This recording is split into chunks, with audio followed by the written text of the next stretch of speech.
What happens when Hollywood's most elusive icon meets late night's most relentless provocateur? The result was a televised moment unlike any other, raw, unscripted, and utterly explosive. Tonight we unpack the now infamous confrontation between Johnny Depp and Jimmy Kimmel, a clash that tore through the polished veneer of late-night comedy and exposed something far darker beneath. If you think you know the story, think again, because what really happened that night wasn't just awkward. It was calculated. It revealed a side of Jimmy Kimmel that network executives never wanted you to see. Be sure to subscribe and drop a comment below. Whose side are you on? The night began like any other at the Jimmy Kimmel Live studio in Los Angeles. Fans buzzed, with excitement as they waited for Johnny Depp to appear. Hollywood royalty, a man whose very name carries a legacy of artistry, mystery, and yes, controversy. Dressed in his signature layered style and the rings that glinted beneath the stage lights, Depp entered to thunderous applause. He waved modestly, settled into the guest chair, and flashed that familiar half-smile, cooler, controlled, enigmatic. The opening minutes were standard late-night fare. Kimmel welcomed him back warmly. Almost too warmly. But then the shift began. 3 years, huh? Kimmel asked, leaning in with a smile that never reached his eyes. A lot can happen in 3 years, especially in your case. The audience chuckled, but uneasily. Depp, ever the professional, nodded. Life happens, he said with calm. But I'm grateful to be here. This film, it means a lot. Kimmel waved off the comment. Sure, we'll get to the film, but first, I think the audience wants to hear about the other stuff. The headlines. The real Johnny Depp. The air changed. A flicker of something crossed Depp's face. Disappointment? Disbelief? But he recovered quickly. I've always believed, he said quietly, that the work should speak for itself. The characters, the stories, that's what matters. Kimmel laughed sharply. Oh, come on, Johnny. You can drop the whole tortured artist with secrets routine. We're all friends here, right? The audience didn't laugh that time. The tension was no longer just between the two men. It gripped the entire studio. Still, Depp held firm. I'm here to discuss the work. The cast and crew gave everything to this project. Kimmel wasn't done. His tone sharpened, eyes narrowing. Right, the film where you play a misunderstood outcast. Typecasting much? Gasps echoed across the room. A line had been crossed. Everyone felt it. Depp sat in silence for a beat, then fixed Kimmel with a calm, pointed gaze. You know, Jimmy, he said slowly, I've always admired talk show hosts who know how to create a space for genuine conversation. It's an art, really, when done with respect. The word respect landed with force. Kimmel smirked, but his eyes darted to the audience, perhaps sensing the tide shifting, and then came the ambush. Speaking of respect, Kimmel said, flipping through cue cards theatrically. Let's talk about some of your on-set challenges. I've heard you caused delays that cost one production millions. There it was, the accusation. The audience froze. Depp didn't flinch, but you could see it in his eyes, 1,000 memories flashing behind them.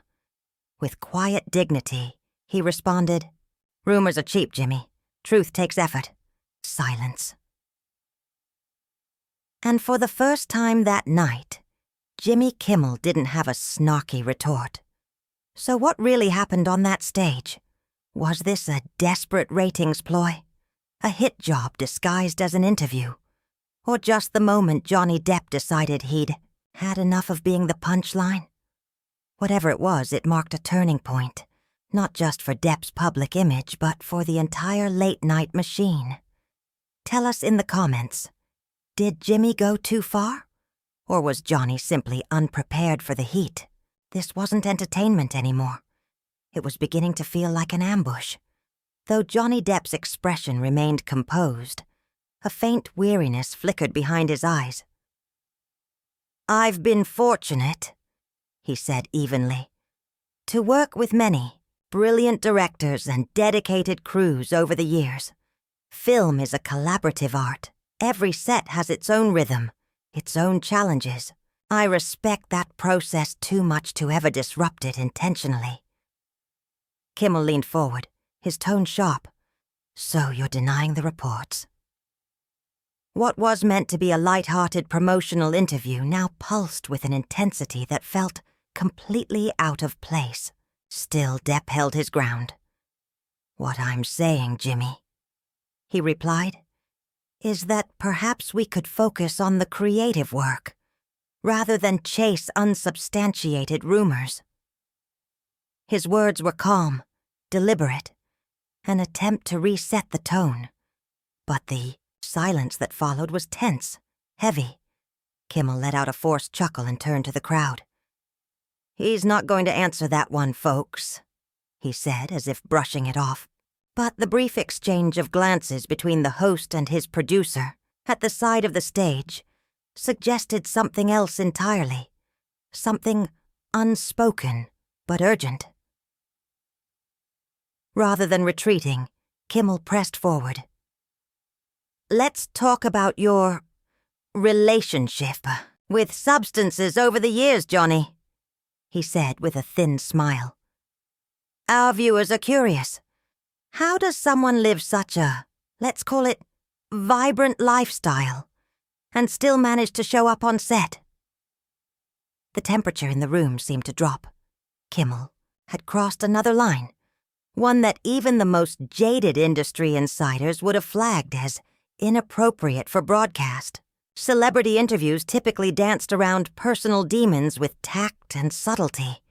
But tonight, Kimmel was tearing through those unspoken boundaries like they didn't exist. Depp looked at him with an unreadable expression. He'd weathered invasive questions before. But this felt calculated. "Jimmy," he began, his voice calm, deliberate. "I've always believed that a person's private struggles are just that. Private. There are young people watching tonight who might be facing their own battles. What message do we send when we turn someone's pain into entertainment?" A ripple of applause broke out in the audience. Brief, tentative, before quickly dying, under the weight of Kimmel's disapproving glance toward the crowd. His face flushed slightly, clearly unprepared for Depp's poise. "Well, isn't that convenient?" Kimmel muttered, his smile stiffening. Hiding behind concern for the youth while dodging the question. "I'm just saying what everyone's thinking." The camera panned over an audience now visibly unsettled. This wasn't the playful exchange they'd come to expect. There was a simmering hostility behind the host's words now. Something personal. "Wasn't aware I was hiding, Jimmy," Depp replied, a subtle edge entering his voice for the first time. "I came here in good faith to talk about a film hundreds of people worked on. Years of effort. If you had questions about my personal life, maybe they should have been brought up before I agreed to appear." Kimmel gave a dry laugh. "But there was no humor in it. That's not how ratings work, Johnny. No one tunes in to hear about some artsy film. They want the juicy stuff." Depp turned slightly, for the first time addressing the audience directly. "Is that what you really want?" he asked, his voice cutting through the tension. "Or is that just what he wants?" The room shifted. Some audience members looked away. Others nodded subtly. For a moment, the usual power dynamic had reversed. Depp wasn't the guest anymore. He was in control. "Let's take a quick break," Kimmel announced abruptly, his polished host's smile snapping back into place. As the cameras cut to commercial, the studio erupted in quiet chaos. Producers circled the host. Makeup artists rushed in. But Depp remained seated, calmly declining a bottle of water offered by a nervous assistant. His posture was relaxed, but his eyes never left Kimmel, who was now gesturing animatedly to his executive producer. When the cameras resumed, Kimmel's tone was all business, but his eyes gleamed with resolve. "Welcome back, everyone. We're here with Johnny Depp, talking about his, well, let's say, fascinating career choices."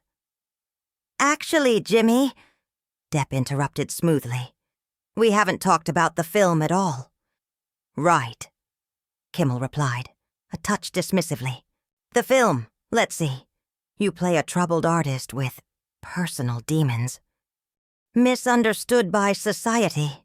Stop me if you've heard this one before," Kimmel quipped, the sarcasm sharp and unmistakable. A few uneasy chuckles fluttered through the audience. Depp remained composed. "Every character has their own truth," he replied evenly, much like every interview, apparently, has its own agenda. The comment hit its mark. Kimmel's smile faltered just for a second before snapping back into place. "Speaking of agendas," he said, shuffling his cards, "let's talk about your reputation for being difficult on set. I've got a quote here from a director who said, verbatim, 'Johnny exists in a different reality than the rest of us.'" Depp arched a brow. "And which director would that be, Jimmy?" "I'm not at liberty to say," Kimmel answered with a smirk. "Confidential source and all that." "How convenient," Depp said coolly. "It's fascinating how anonymous sources always seem to have the most colorful criticisms." Kimmel leaned forward, his voice gaining bite. "Are you suggesting I made it up?" "I'm suggesting," Depp replied carefully, "that responsible journalism, entertainment or otherwise, usually involves some form of verification. But perhaps the standards are different in late night?" A ripple of audible reaction passed through the audience. Kimmel, known for skewering guests with impunity, suddenly looked like he'd been caught off guard by someone who could hit back just as hard. "Let's move on," Kimmel said tightly, reorganizing his cards. "Your new film explores themes of perception versus reality. Given your history with the press, is it ironic that you're playing a man battling public opinion?" The question, while not inherently offensive, carried the same smug edge as before. Less a curiosity and more a trap. "Not ironic," Depp said thoughtfully. "Maybe fitting. I think most of us, in one way or another, live in the gap between how we see ourselves and how others see us. That space is where storytelling lives. That's why it matters." For a flicker of a second, Kimmel seemed disarmed. But the moment passed. Right, very profound," he said, voice dripping with sarcasm. "But let's get to what people really want to know. You're spending $6 million on cannons for someone's ashes, private islands, a wine tab bigger than most people's mortgages. Care to explain?" Tension thickened in the studio. Even the band leader glanced uneasily at the producer, who now hovered just off camera, visibly distressed. "Jimmy," Depp said, his voice low, forcing Kimmel to lean in to hear. "I've been in this business long enough to understand how the game works. I know controversy sells. I know networks chase the clips that go viral. But I also know there's a human cost when you treat people's lives as punchlines." "That's rich," Kimmel snapped, "coming from someone who makes millions playing pretend." "Acting isn't pretending," Depp answered, his calm unshaken. "It's about finding truth in unreal circumstances, a concept that seems increasingly rare." especially in this setting." The line landed with precision. Kimmel's cheeks flushed with anger as the interview began to slip entirely from his control. The crowd, once unsure how to interpret the clash, was now rapt with attention. "Well, Johnny," Kimmel began, voice now taut and sharp, "maybe if you spent as much time prepping for interviews as you do philosophizing, we'd be having a more productive conversation. I came prepared to talk about the film." Depp said simply. "You came prepared to do something else entirely." The silence that followed was almost confrontational. "Let me be crystal clear," Kimmel said, the last of his faux charm, evaporating. "This is my show. My name's on it. I decide what gets discussed. And that," Depp replied, tone steady, "is exactly the problem with entertainment today. The belief that having power excuses the lack of respect or integrity." Gasps swept through the audience. Off stage, the producer began frantically, signaling to cut the segment, drawing a finger across his throat. But Kimmel, now visibly seething, ignored the cue entirely. "Oh, you want to talk about respect and integrity?" he growled, voice rising. "That's pretty bold, coming from you considering." The moment hung, the next line lingering unsaid, the studio bracing for what might come next. "Your history." The words struck like a gavel. The studio went dead silent. Even the band had stopped their usual ambient riffs, sensing the shift. From late-night banter to something more volatile. "My history," Depp repeated, his voice soft but deliberate, nodding slowly as if weighing each syllable. "I've never claimed to be perfect, Jimmy.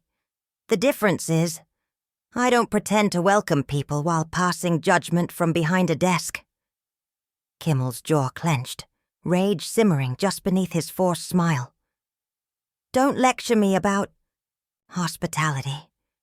You think you can just stroll onto my show and—" "Your show," Depp cut in, still calm. "That's the third time you've said that.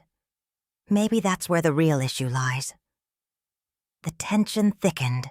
No cue cards, no punchlines. Just raw, unscripted conflict. "What exactly are you implying?" Kimmel snapped, his professional veneer disintegrating. "I'm not implying anything," Depp said evenly. "I'm stating it plainly.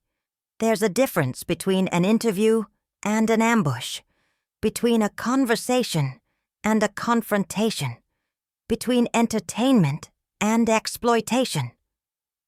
Kimmel leaned forward, jabbing a finger toward Depp. "You don't get to come on this stage and dictate the rules.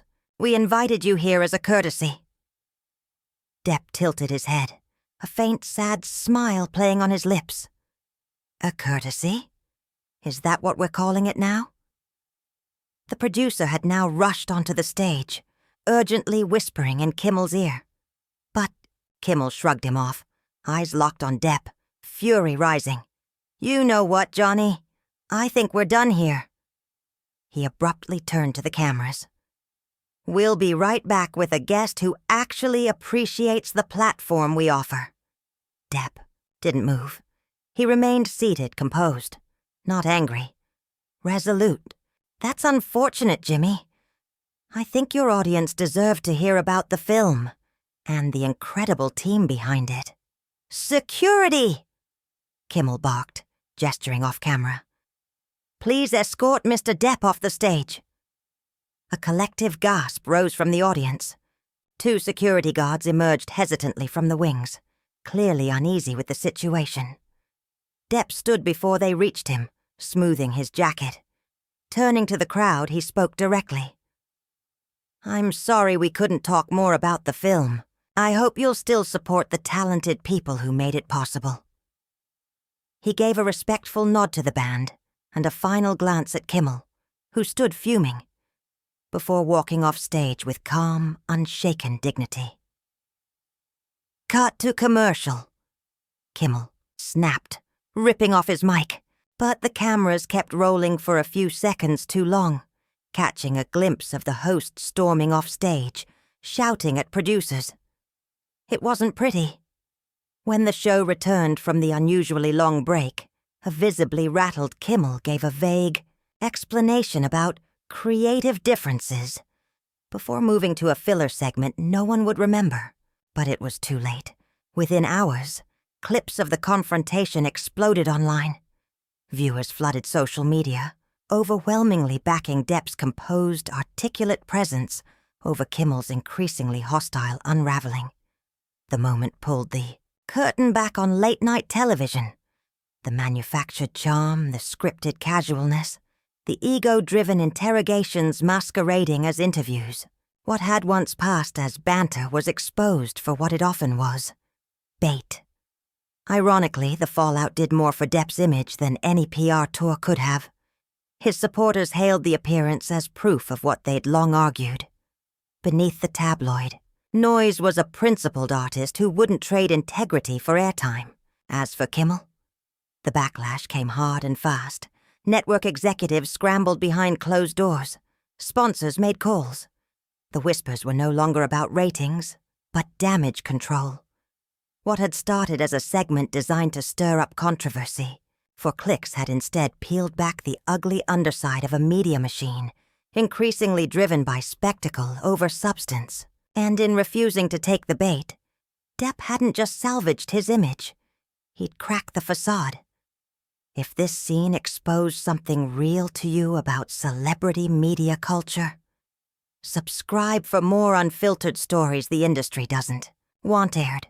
And tell us in the comments, if you were in Johnny Depp's seat, would you have walked away with grace? Or stayed and fought fire with fire?